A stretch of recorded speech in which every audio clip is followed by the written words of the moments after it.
Sebelum kita mulai, mari kita awali dengan bacaan basmalah. Bismillahirrahmanirrahim. Assalamualaikum warahmatullahi wabarakatuh. Nama Vika Anggraini dari kelas 9A1, nomor absen 34. Dengan guru pembimbing SKI, Bapak Haji Ali Maghfur SAG MPDI.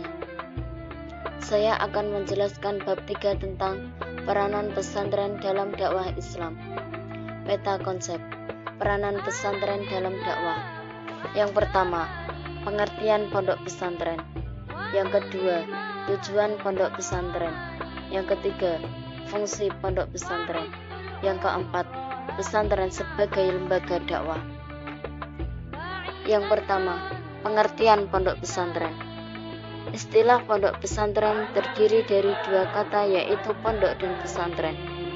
Pondok yang berarti tempat tinggal atau rumah sederhana yang terbuat dari bambu atau kayu.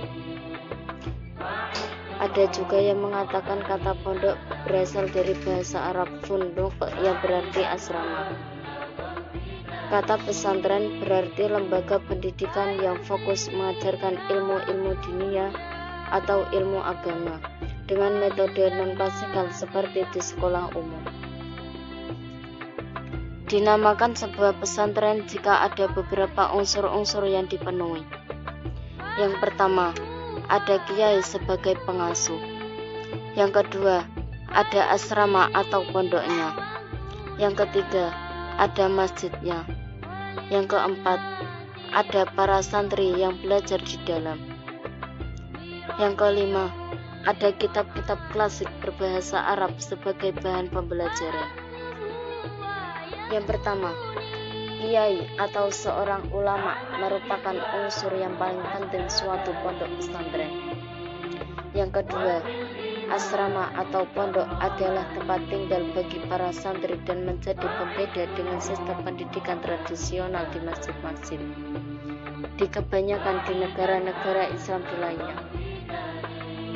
Yang ketiga, masjid adalah tempat utama bagi perkembangan agama Islam sejak awal. Yang keempat, santri adalah orang yang menuntut ilmu di pondok pesantren. Yang kelima, kitab-kitab klasik yang dimaksud adalah kitab-kitab para ulama zaman dahulu dan pada umumnya berbahasa Arab.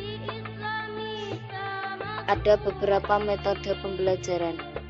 Yang pertama, metode bendongan atau wetonan, di mana kiai membaca, menerjemahkan, dan menjelaskan kitab, sementara para santri menyimak, memaknai, dan mencatat apa yang disampaikan kiai. Yang kedua, metode sorongan, metode di mana para santri membaca kitab, sedangkan kiai menyimak atau membenarkan bacaan santri. Yang ketiga, metode pasaran. Metode pengkajian kilat dilaksanakan pada bulan-bulan tertentu, seperti misalnya pondok pesantren Ramadan, pondok pesantren Dzulhijjah, dan sebagainya. Yang keempat, metode musyawarah atau bahsul masail. Metode pembelajaran yang lebih mirip diskusi atau seminar. Yang kedua, tujuan pesantren. Tujuan pesantren adalah mewujudkan seorang muslim yang beriman dan bertakwa kepada Allah SWT, berakhlak mulia, bermanfaat bagi masyarakat maupun negara. Yang ketiga, fungsi pondok pesantren. Fungsi pondok pesantren sebagai lembaga pendidikan Islam adalah sebagai berikut. Yang pertama, sebagai pusat pendidikan dan penyiaran ajaran agama Islam di berbagai wilayah. Yang kedua, pondok pesantren menjadi tempat rujukan berkaitan dengan ilmu-ilmu amaliyah agama Islam. Yang terakhir, sebagai lembaga dakwah yang mengajak masyarakat untuk mengamalkan ajaran agama Islam.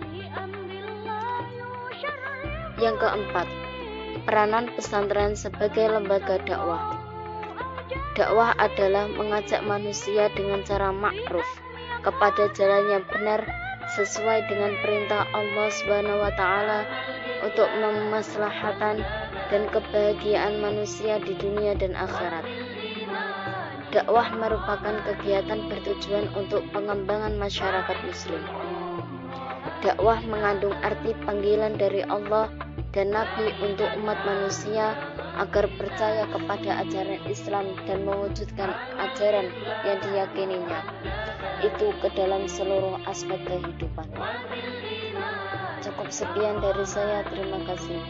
Apabila ada kesalahan atau kekurangan, saya mohon maaf.